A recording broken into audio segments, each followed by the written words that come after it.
Good morning, everyone. Thank you very much for that huge welcome.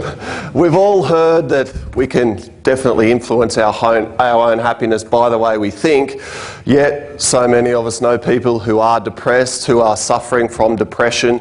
In fact, how many people in the room this morning have ever experienced themselves feeling a little cynical or sceptical, maybe even a little sarcastic from time to time?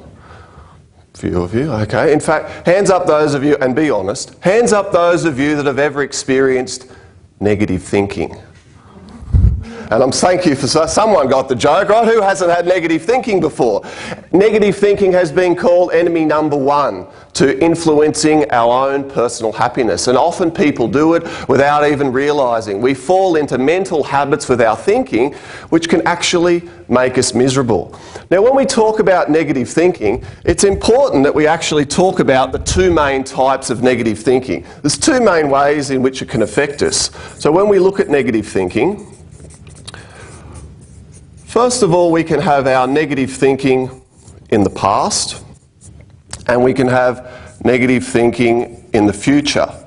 Now, negative thinking in the past, this tends to be all our mistakes, all our regrets, all of that pain from the past that you try to forget, but it plays over in our mind like a misery movie. Negative thinking in the future, well, when we talk about negative thinking in the future, what would we call it? When we're being very negative, pessimistic, when we're thinking about or talking about the worst thing or things that could possibly go wrong in the future. They haven't actually happened yet, but we're being negative, we're being pessimistic, we're thinking about them, talking about them. It's a very common word. Starts with a W. That's it. Worry. Worry is negative thinking in the future.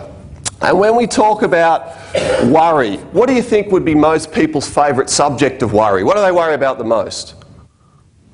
Oh yeah, you all got it right. That's it. Paying the bills, making it to the end of the week, the end of the month.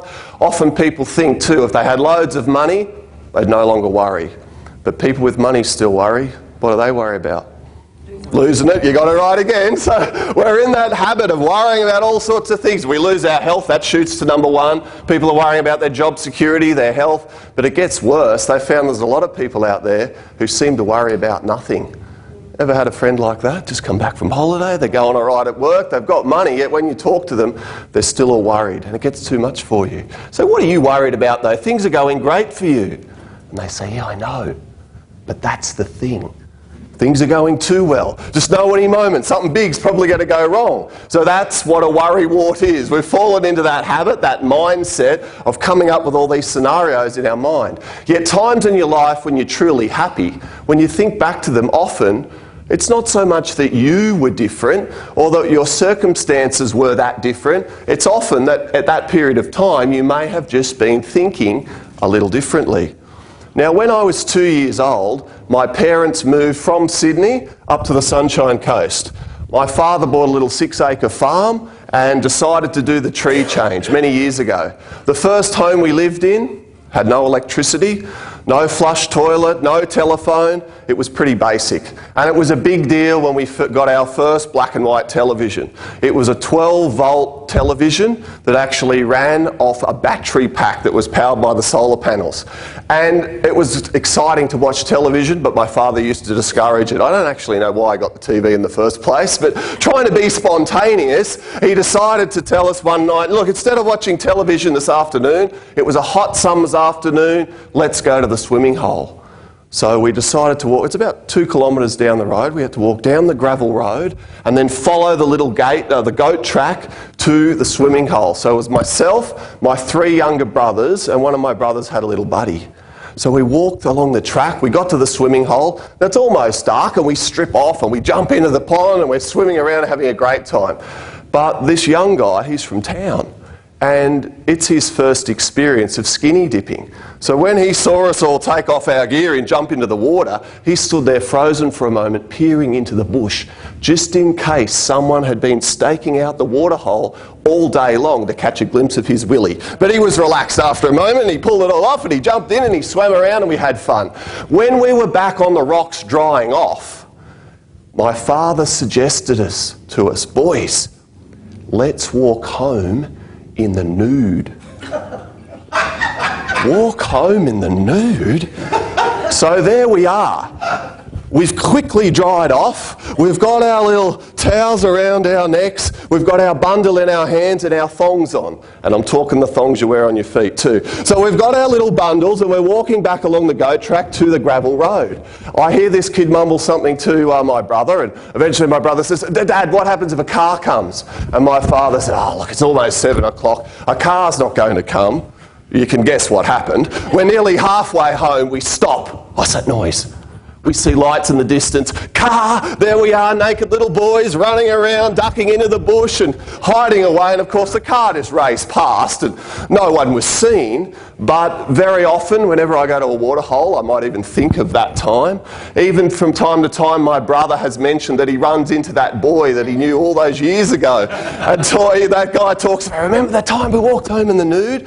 You know, times in your life where you're spontaneous, where you live in the moment. You're not worrying about stuff that hasn't even happened yet. We all know you can't change the pain of the past. I mean, Eckhart Tolle wrote that book, The Power of Now. When you're in the present, you can take action and change the way you actually look at things that you're doing in your day-to-day life, and it influences your happiness. Hands up those of you that have got a dog. Who's got a dog? Okay, fair few of you. Hands up those of you that walk your dog. Oh, the poor things, less hands there. Anyway, for those of you that have got a dog or ever walked a dog, I'm sure you've seen the reaction of a dog when it knows it's going for a walk. If you pick up that lead, the dog jumps up, spins around a couple of times, has a bark, and takes off for the door or for the gate. And if you're slow, ever watch them come back and look around the corner to check you're still coming? Now, you've probably walked down that street 10, 20, 100 times before, but look at the difference at the way you walk down the street compared to the way the dog walks down the street. Now, when you're walking down the street, you're just walking along, thinking about stuff. But for the dog, it's like a whole new experience. It's doing that almost like it has never done it before. The gate opens and out it goes. Its ears are up, its tail's out, wagging around, tongue everywhere, and away you go. And it's pulling and sniffing and peeing over everything upright. And that's how you should live your life. And I'm not talking about peeing over everything upright.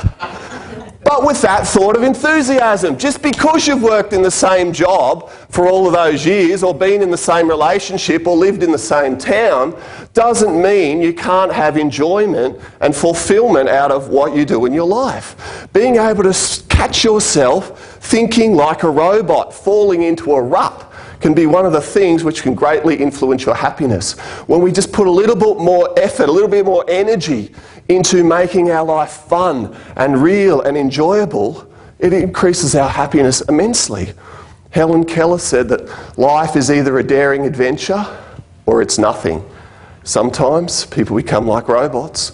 We do the same thing day after day, week after week, and as we go around in circles, a rut gets formed.